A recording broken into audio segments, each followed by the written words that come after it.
You're listening to a wee moan podcast with Nads and Joan.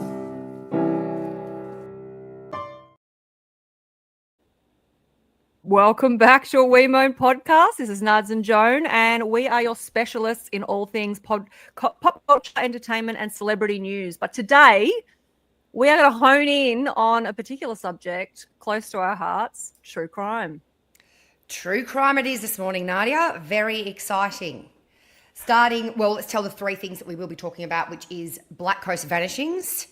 Yep. Secondly, will be the Karen Reid trial. Yes. Thirdly, we're going to talk about the 12, and we're going to go into the real life. Well, actually, a couple of those things are real life. Three of them are real. One of them is a fictional Australian drama based around a jury. So three. That's the 12? That's the 12. But the other three are real life cases in our crazy, dangerous world. Yeah. I mean, it does, like, I live alone. I shouldn't probably say that. Yeah.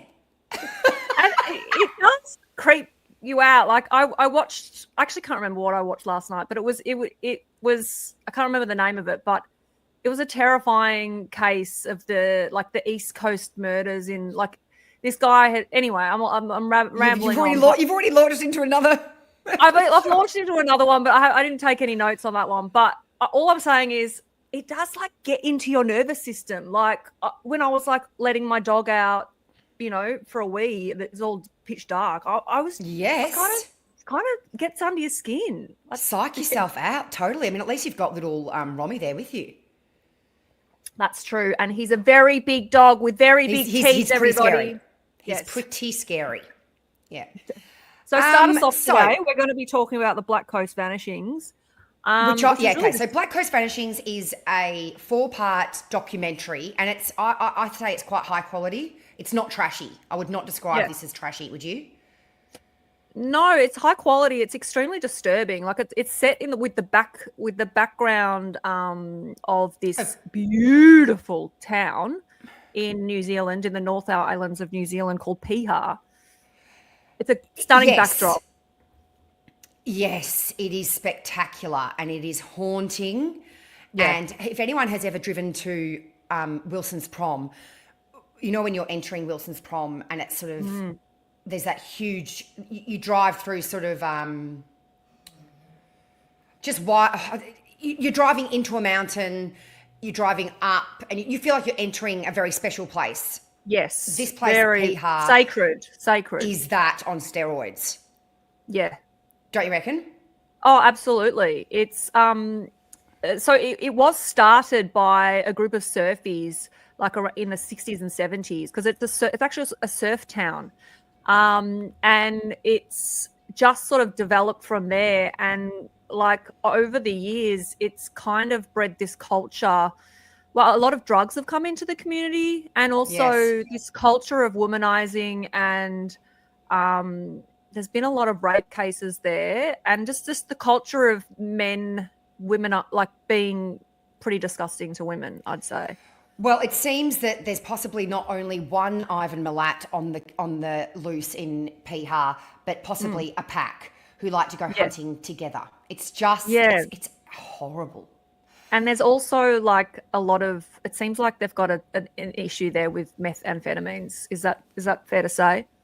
Drugs. Yeah, well, they've got the wonderful people of Piha, who there aren't many, many that live there, and they are pretty aware there's about 6 joints cooking meth, which is never good for a community.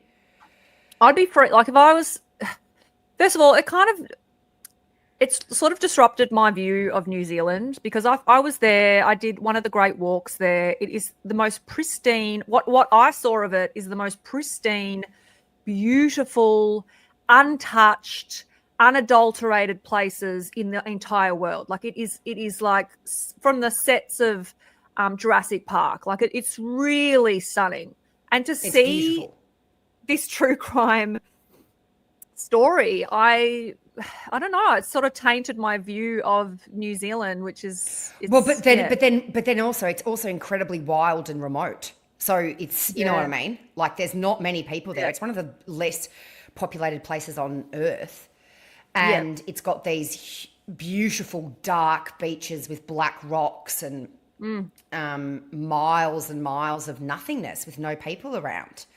Yes. But so anyway, so that's where it's set, which is definitely a main character in the story, is just the setting of Piha itself. And I would like to go there, but I would definitely be going there in a large group. And I would Don't do any walks by yourself. I And would bring not some, go. No. Although, no. And I would Bring also some take every mace. single security device I had. Yeah. There are 6 people that have gone missing in Piha. There is one young French boy. Horrible. He's just vanished. During COVID, he vanished, actually. He seemed to have gone there to collect a jar of sand for his mum. Remember that? That's what he was doing. Yeah. The story Then is pretty... there is harrowing. another, which you can't, there's a young girl. I'm sorry, I don't remember any of these people's names, and I do apologise. But there's a young girl, and she she makes a phone call late at night to the police asking for help, which is an awful scenario, because she's on the phone saying, I'm scared. There's people in this house that I'm scared of them. Not long after that, she is found on the road by these 2 fabulous old women who... Yeah, they're some cool characters. They're just great. And they take her back to their house and they look after her, and they're like tucking her into bed and like, it's okay, darling, we'll get you home tomorrow. You know, just you stay with us tonight. Sounds like you've had a really bad night. And then in the flash of an eye, she's up and out the door in one of the grandma's dressing gown.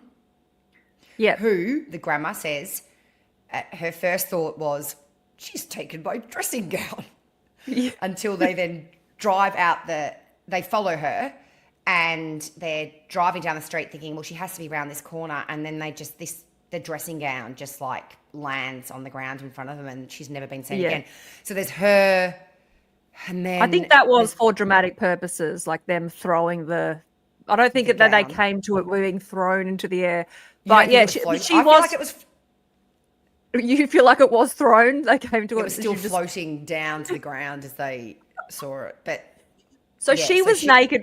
We need to say she just had a shower. They lent her the robe, and she was naked underneath. So it was freezing cold, winter, New Zealand cold, and it later comes out that she actually has bipolar, and she was possibly having an episode of psychosis. Well, they said that she seemed off her face as well. She'd probably been fed a whole lot of drugs. Yeah. Well, yeah, and look, drugs can influence those episodes as well. So, it's just the armchair detective thing. Like, was it her? Was it these people that were like really suspect? Because she did call the police, and the police did nothing. It feels like she called them twice. The police at the Piha have.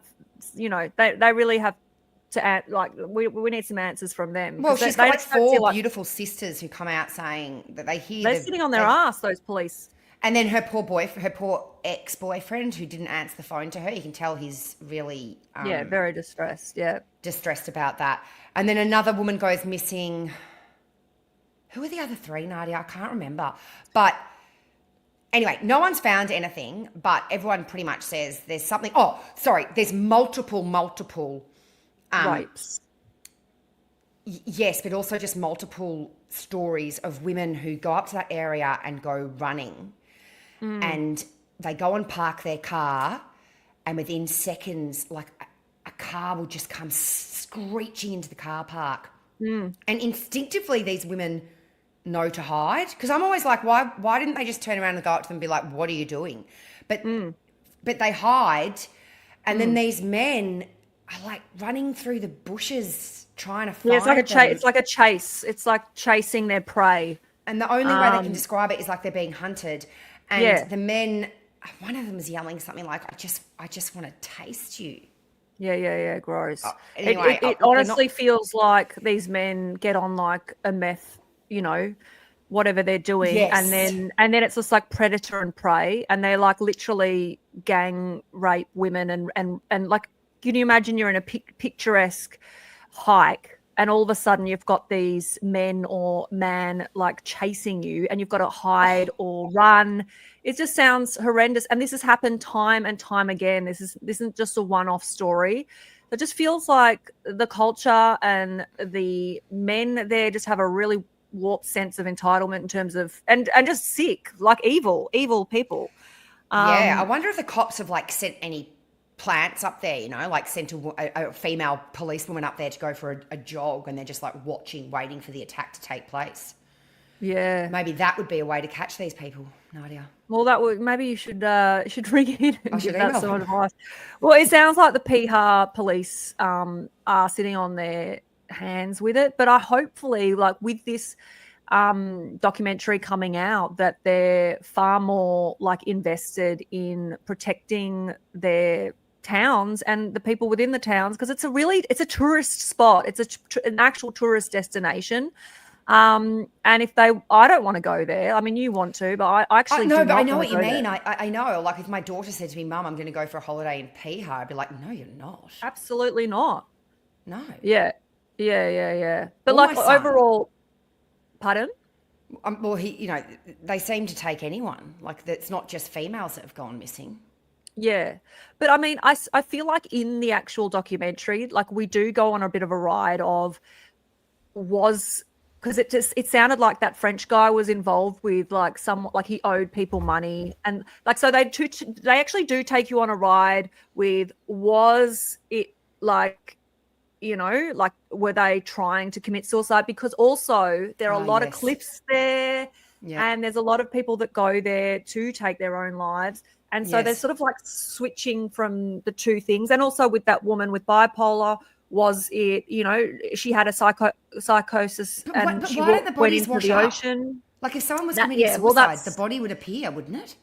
Yeah, that's incredibly problematic. And also, and they did mention that as well. And also, like, it just sounds like the locals, the people in question, well, they're scared, but also the people that are, dodgy sort of characters, they don't seem to be dealt with or questioned, or like it's just sort of like an untouchable thing. But anyway, overall, like, what did you think of the as a true crime viewing? I felt like it wasn't like sensationalist and trashy. It was more of a documentary, and Piha was a beautiful, terrifying location. So I found it scarier than most true crime series. You did find it scarier. Okay. Yes. I would say it's a mid in terms of fear factor. Like the one I watched last night, I think it's called Into the Dark. That was terrifying. Okay. This was because it's like they questioned it, and it was like, which way, and they don't have any bodies, they don't have any evidence of, murders. It's mysterious, so you don't know, and they also add this kind of spiritual element with like the fog coming in, and like they do with the Maori gods, the Maori gods. It's just got such, anyway, it's really interesting, and it's definitely worth a look. It is quite slow. Like, I'm going to put it out there. It is a little bit slower than most. And Nadia, there's 4 episodes. There doesn't need to be 4 episodes. I think we talked about that before. They could have done it all in 2. Absolutely. Why do they do that? I think, maybe they get deals with Netflix, and it's like, 4-part series, and then it's just like you have to fit everything in 4 parts. So let's talk about Karen Reid, because this is really, and in terms of fear factor, I reckon this is like pretty low grade. Like if you do live alone, this is a safe one to kind of get into. Yes. But hang on, we should say the Black Coast Vanishings plays on Prime. Is that right? Yep. And the Karen Reid, it's Body in the Snow, the Karen Reid trial. It's actually on Max, formerly HBO Max. It's a newer streaming platform. So this documentary actually goes into the first trial. There's actually been 2. The first trial was a mistrial. The second trial just happened, and she was released. I feel like I can say that without a spoiler, because it's been all over the news, but she has been released. but there is still so much hanging over it. There's there's obviously a lot of reasonable doubt with this case, because on both ends, usually I have a very clear, they've done it or they haven't done it. For me, Yes. I'm still flip-flop from one to another, like dependent on like what's being said. It's a really fascinating trial. Okay, so Karen Reid, who is she accused of killing? Okay, yeah, let's start from the start. So Karen Reid, she's accused of killing her cop boyfriend. He was a Boston policeman. Yes. She was basically in quite a toxic relationship with him. There was a lot of love there, but they were. His name's O'Keefe, right? Yes. Yeah. What's his second name? John O'Keefe. Yeah, the first name. John O'Keefe. But on the night of the so John dies. Yes, poor John. So poor John dies. So what happens is his body is found in the snow outside another policeman's house. Yes. What happens is it was a night, they were all partying. Karen Reid was there, John O'Keefe were there. They would hang on, Karen Reid was not there. She was at the pub. So she was at the pub. So they're at a bar, and then they all decide to go back to this bloke's house. Yes. And they go back to the house. She seems to be consumed with whether or not they're invited. I get that. You want to know if you're... Actually, I don't. I would just go in. But some people want an invite. So they're like... So... And she seems to then stand out the front and get really angry. I think she's waiting in the car looking at her phone because he doesn't come back to get her. Yeah, and she's like, so I want him to come out and tell me if I'm invited or not. John.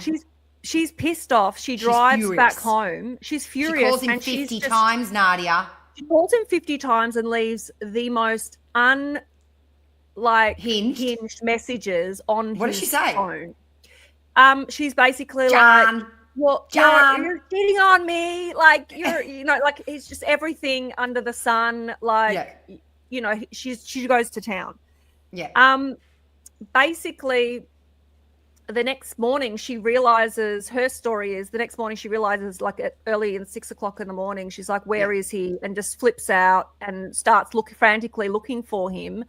She finds these other two women to be looking for him. One of the ladies is Jennifer McCabe, who we'll talk about in a second. But they go to the bar. They go to the house where he was last seen, and all of a sudden she jumps out and she's just like, there he is, and it's basically a mound of snow. And like the other two women are like, what do you mean, we can't see anything? And basically he's lying there on the street side underneath loads of snow, and they've got the actual dash cam footage of the of that whole incident. And it doesn't, she says a few, like they catch her. She says the whole, I don't really understand why it sits on this, but she says, she either says, I hit him, or she says, did I hit him? She thinks it frantically, could I have hit him? Like as I was leaving, could I have last night, hit him? But there's 3 people on the scene. It's important to mention that they only came up with this conclusion later, not when they were first interviewed, but they all seem to think she said, I hit him, I hit him, I hit him. Yeah. So that was interesting. Then you've got, so there's 3 possible reasons. She either hit him with the car or it was an accident. Remember, she was very drunk. She was drink driving blind at the time. She was blind. The other thing, he could have got killed in the house and then he was dumped out the front, or he could have been run over by a plow or something like that. This is sorry. He could also have been attacked by a dog. Yes, in called the Chloe. house. Called Chloe. That we'll get into the injuries because that is a point of contention. Well, go on, tell me the injuries. Well, first of all, I just want to say, like, with Karen, like, all of the things that lead me to believe that she did it was she said, I hit him. second of all, she's a very unlikable kind of character. Like when you watch, she's not very likable. She's really like smug looking. She's got pursed lips. She's kind of like jovial, and it's like it's not the right tone. Like she just sort of she's not getting, and people just start to sort of, I don't know. She's sort of interesting. Okay, and then you've got the fighting, which is very toxic, and also she had a broken taillight on her car. Yes, which is one of those things where they found pieces of the taillight on the scene. But these pieces only came up in the second time they searched for the car. So it's sort of like... Sorry, can we just also remember that, so problematically, he's a cop. He's also friends with a whole lot of cops. His brother's a cop. They're all they're all cops. Yeah. The party was taking place in a house full of cops. And when they realised that he's dead out the front, all of these like incredibly hungover cops start sort of completely infecting the murder scene and gathering evidence in like plastic paper cups and stuff. Well, am I correct? Well, yeah, but I don't think they were drunk. The ones that were in the house never came out. Oh, okay, sorry. This is where and the ones that were in the house were very connected within the community. They're detectives. They're like friends of friends. There are also cops in there. They didn't feel the need to come out when someone was dead out the front of their house? Exactly. And this is where the conspiracy sleuths are running wild. A lot of like online, rhetoric was going on because it was, and also like in the community, there's a big distrust with the law enforcement there with the Boston police force. Well, so as our friend Spectre, another main character, gives complete evidence of. Yeah, you're talking about the text messages that he sent his one of the lead investigators on the case who decides that he wants to take down Karen Mead and actually texts that and says, I'm going to pin it on her. And he was sending that to his superiors, and he was also saying she's got a flat ass, she's a CUNT, I don't like her accent. He was looking through her phone in Discovery and was like saying to them, oh, no nudes, haven't found any nudes yet. Like all of that kind of really like shocking kind of. So it sounds like the entire police department needs to be put on trial. Like they sound disgusting. Yeah, but let's just talk about the people in the house because we haven't gotten into why that's suspect. Yes. Not only did the owners of the house, they didn't come out the morning of to sort of like, oh, hey, like, why is there a dead body on the front lawn? Like, is that kind of weird? They also sold their house months after the dead body was found. Not only did they sell their house, they sold their house in a housing crisis. $50,000 under asking, like it was a quick sale after they had just renovated the basement. So they also relinquished their beloved German Shepherd months after the Chloe. Mm-hmm. They had it for like 7 years. All of a sudden they get rid of the dog. Remember, there's dog, like it looks like dog scratches on the body.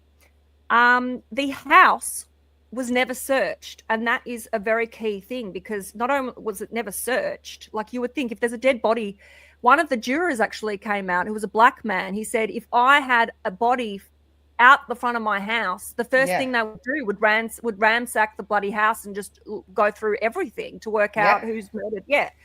So, so let's go on to the injuries of John O'Keefe.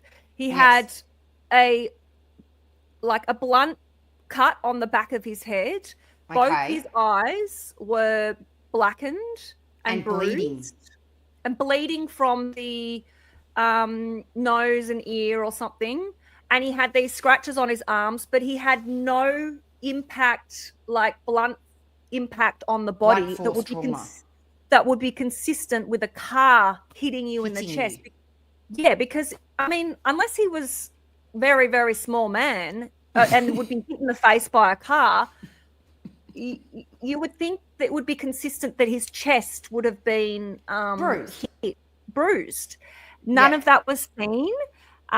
which also just leads a lot of people into this, like, down the track of this conspiracy theory, which I really get into. I mean, I love these cases because it's just the armchair, detective on steroids. I love it.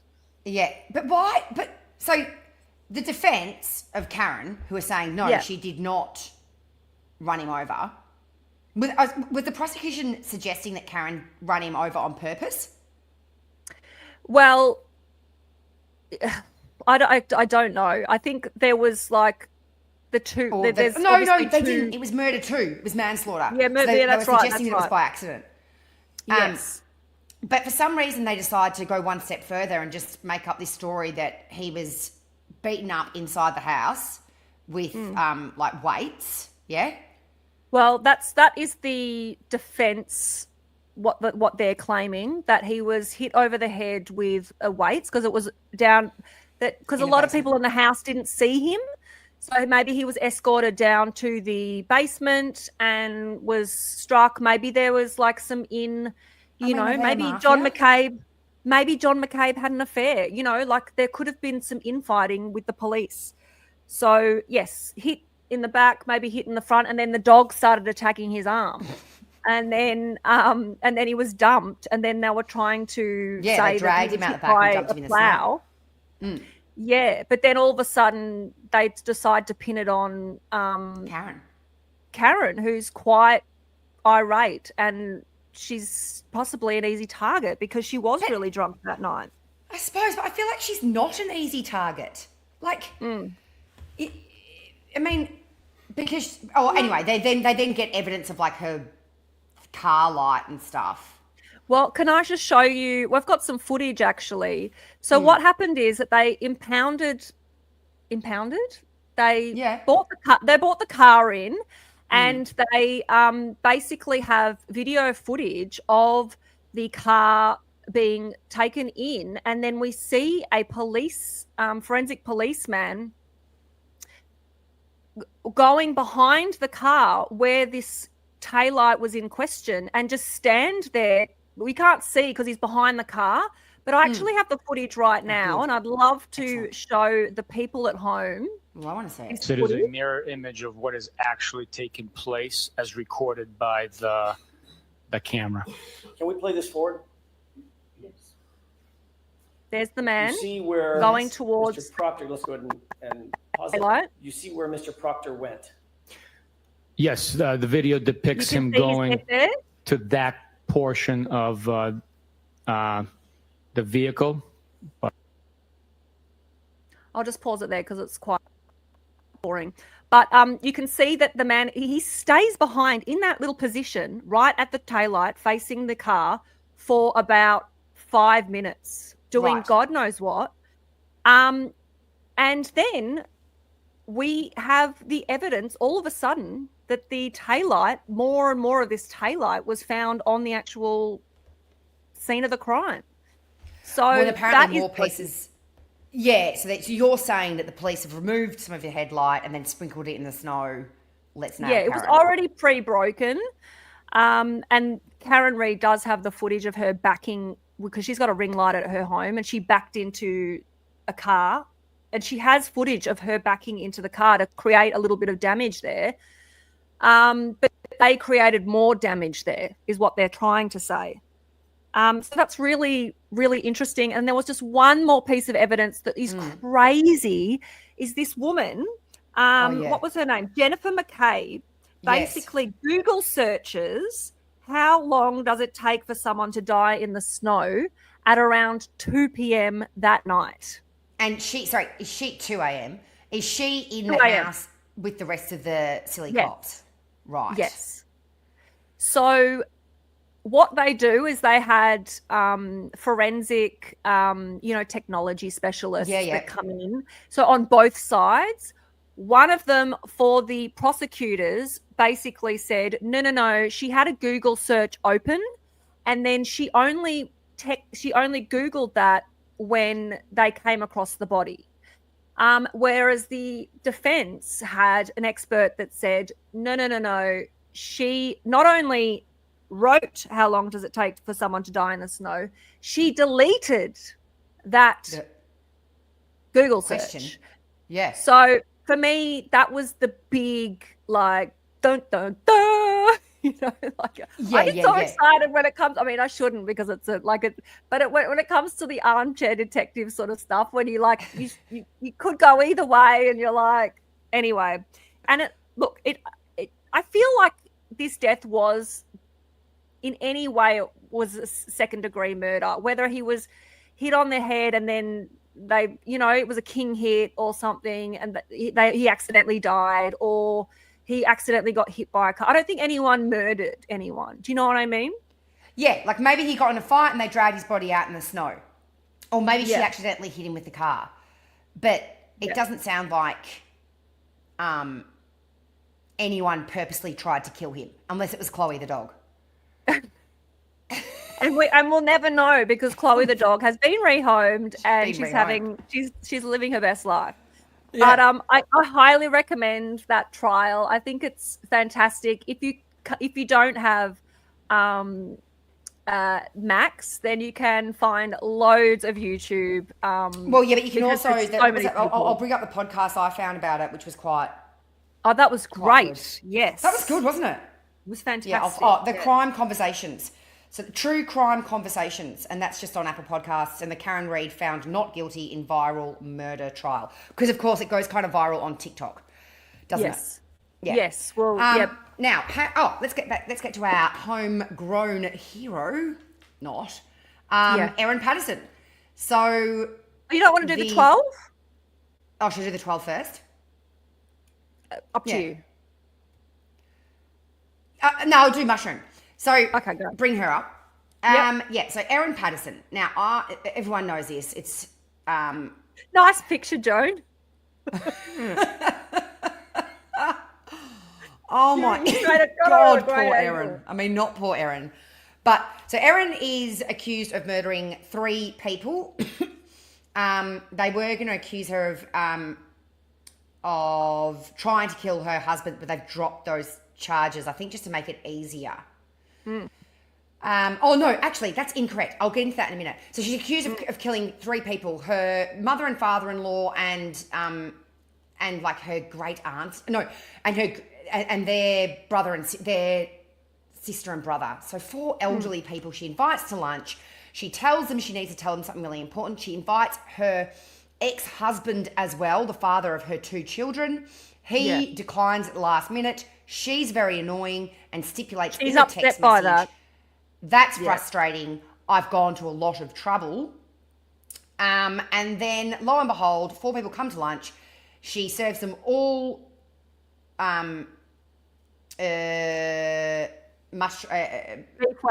beef Wellington, and 3 people die. She doesn't. So everyone knows this story because it's on trial now. But I'm interested in the defense, right? Because really, you're just like, she is screwed. They see her searching on her phone for locations of death cap mushrooms. They've got evidence of that. She hands the police a fake phone when they come round. She refuses to go to the hospital. She doesn't want to. She doesn't get sick. The dehydrator, Joan. The dehydrator. I'm getting there. She disposes of the dehydrator, and there's video footage of her doing so. So there's so much evidence against her. It's just like, you are a sitting duck. So that brings me to Colin Mandy, who is her defense barrister, and he is tasked with, how do I defend this seemingly guilty person? And I think he's doing a bloody good job. So he is, firstly, in relation to her saying she has, she said she invites people to the house saying that she has cancer, or saying, could you please come, I'm ill. Then she tells them at the lunch, I have cancer, what should I do? Should I tell the children? Of course, if you believe that she killed them, then no one would ever hear of this story. But her defense of this is that she's actually been looking into gastric bypass surgery. So she struggled with her weight all her life. She doesn't like her body. She binge eats and she vomits. That's part of the defense. And she was looking into bypass surgery. So therefore, she didn't want to tell people she was having that gastric bypass surgery because she was embarrassed. The lap band where they tie your stomach. She was embarrassed about that. So she told everyone that she had cancer. And that would therefore give her a reason to ask for help with the children when she'd had gastric bypass surgery, even though she would then pretend, no, I'm having chemo. I mean, I think that's plausible. What? Yeah. For me, no. For me, absolutely no. No, because like you could have come up with anything. Cancer. What would you come up with? Oh, knee injury. I'm having knee surgery. Fair enough. There are so many things. But she wants as much sympathy as possible, Nadia. She wants cancer. Nothing gets sympathy like cancer. She's going the cancer block. Cancer is long running. It is long running. Exactly. Exactly. Everyone would go, oh, it's cancer. I mean, it can take years. Perfect. Yeah, Erin. but she just needed to cover up the one surgery of gastric bypass. Like, I'm sorry, that does not make me like her anymore. Like, you cannot lie about having cancer. No, of course not. She's not trying to be liked. But it's a defense. Okay. And then it's a nice try, but that's, for me, in line with the vomiting. So she didn't become sick, and the three did become sick. She has no evidence of any sort of poisoning. And in defense of that, Colin Mandy has said that so one of the dear guests had brought an orange cake for dessert. And but everyone was so full from their delicious beef Wellington that they didn't eat it. But when they left, Erin Patterson couldn't help herself and she devoured the entire cake. She then vomited it all up. Right? So that tracks with her bulimia. And also maybe not becoming so poisoned.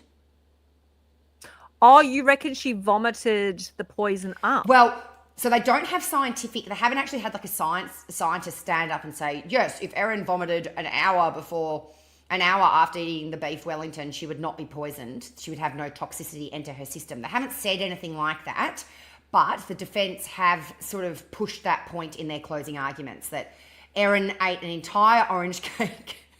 I just think that's so coincidental. That is so like...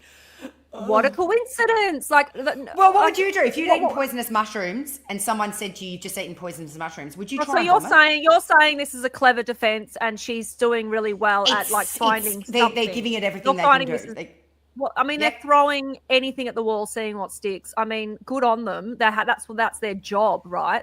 Yeah. But like, what happened to the plate? Like that doesn't cover her like having a different plate than the other ones. She would have had. They were individual. Usually, the mushroom. The what's it called again? The dish. The beef Wellington is one dish. It's one long log, isn't it? Yes. So why did she's made parcels, individual portions, which is like never been seen before. It's never from Nagi Recipe Tin Eats. Have you seen the recipe? I've got the book. It's funny looking at that. Yeah. No. It's got the recipe in there. Beef Wellington. I'm veggie, but getting back to it.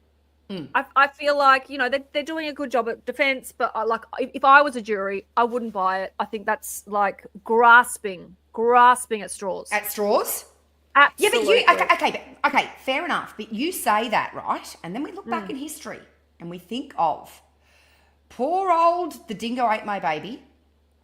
Catherine, everyone thought she was bloody guilty. Of course she is. As if a dingo stole her baby. A dingo did steal her baby. Yeah. Second woman, Catherine Folby. Oh, as if 4 babies die. 4 babies did die.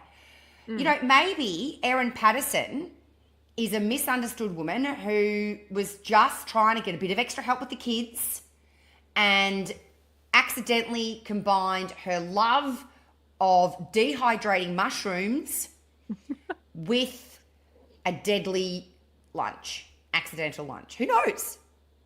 Look, if that is the case, then, pigs do fly. Yeah. And, look, I honestly, like, it's so, unfortunately. You think that's it? She's guilty? Well, unfortunately, it's hard for people to grasp that women are actually capable of things in this magnitude.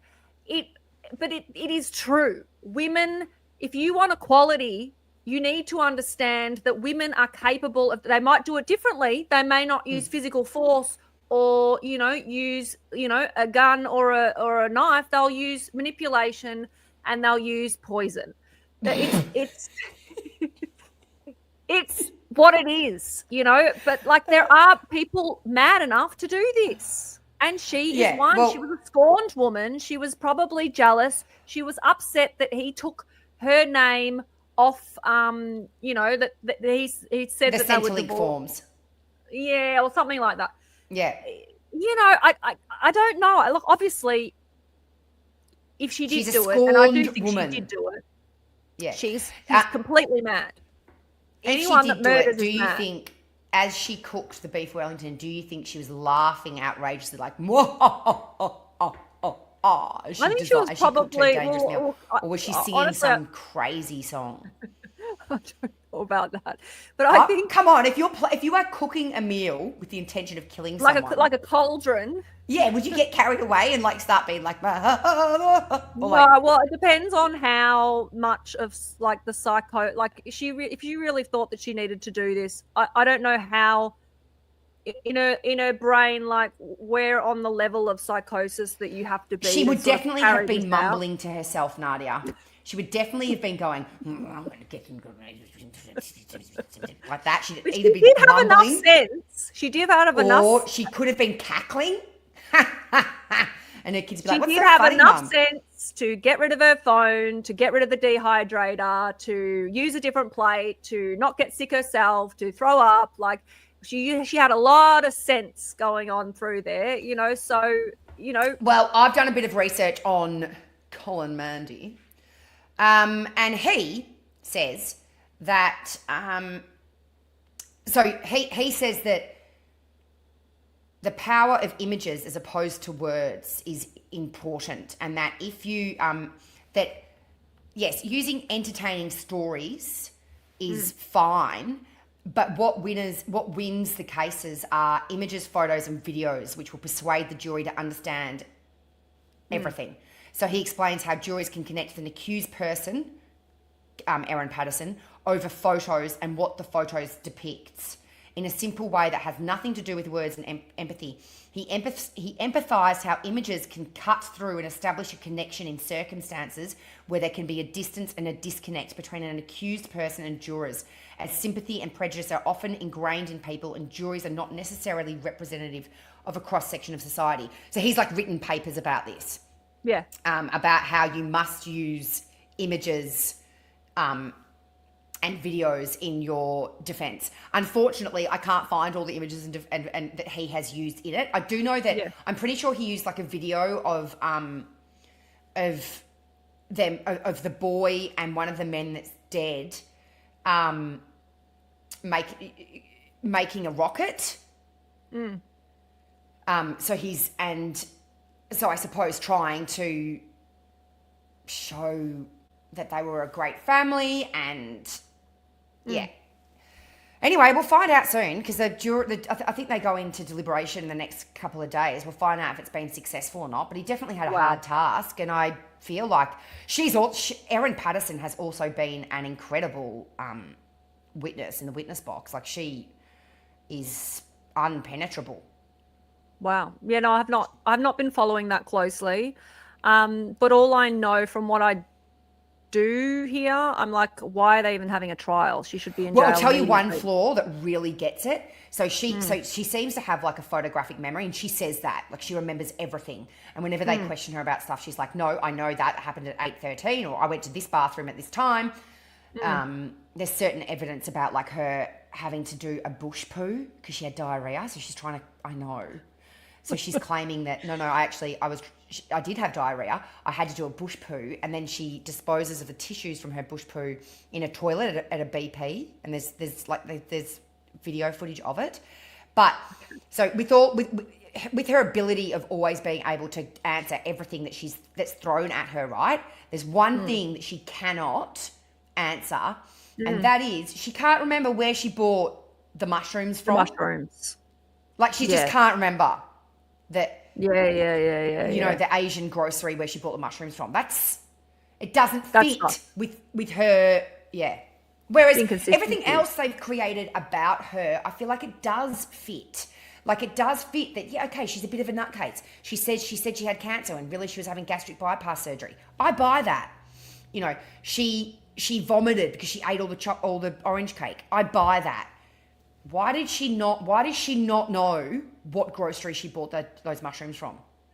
Not good, Erin. No.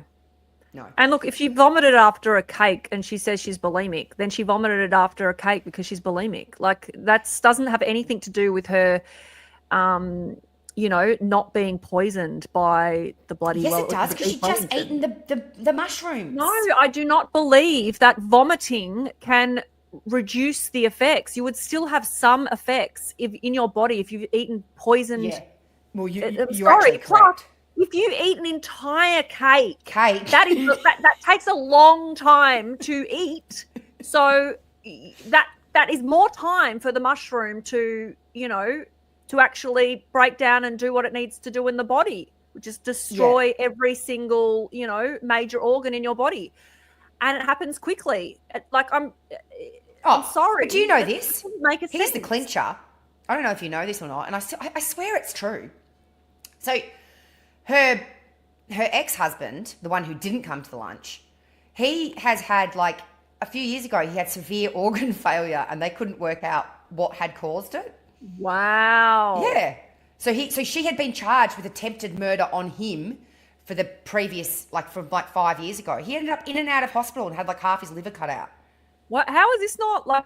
Because you can't have two cases at one time. So that's inadmissible. But the thing is, right? Yes. The thing is, I know that and I read that.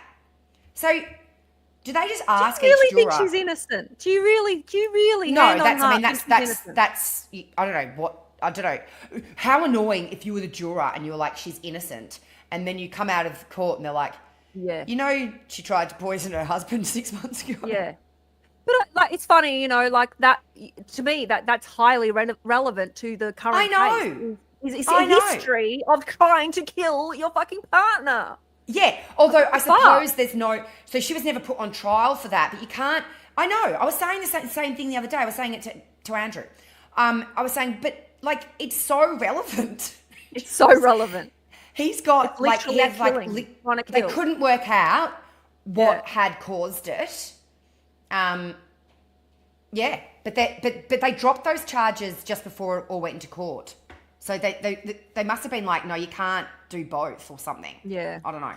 All right, that's fascinating. I need to look that up because that's mind blowing for me. Okay, and then just moving into the 12. So that is something that's been recommended me by friend of the show, Nadine. Hi there, Nadine. All-star cast. It's Australian drama. Where can we find it? We have in it.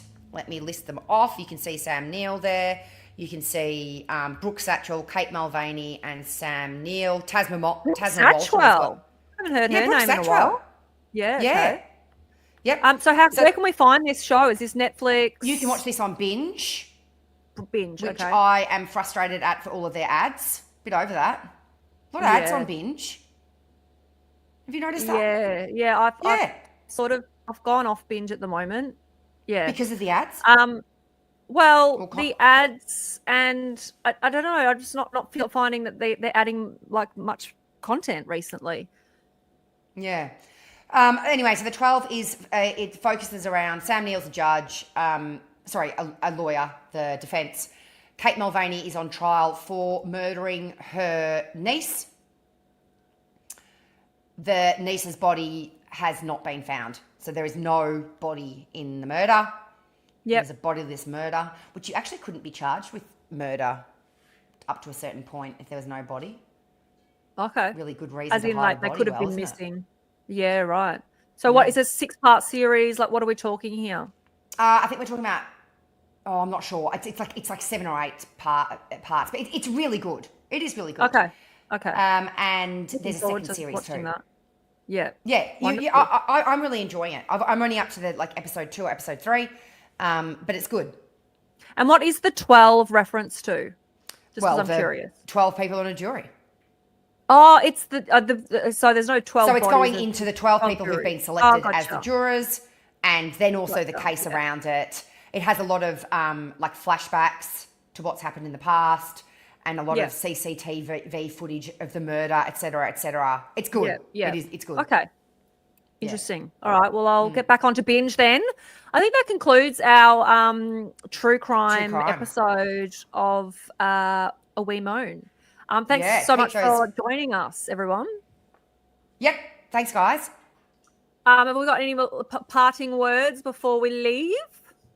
Well, we'll find out what happens with Erin in the next couple of days, so we can have a quick recap on that. And otherwise, no, we'll come back with a bit of a pop episode, right, Nadia? We're going to do another pop culture one straight after this. But until then, we'll see you next week. Bye. See you later. Och, that's enough moaning for today, lasses. See you next week.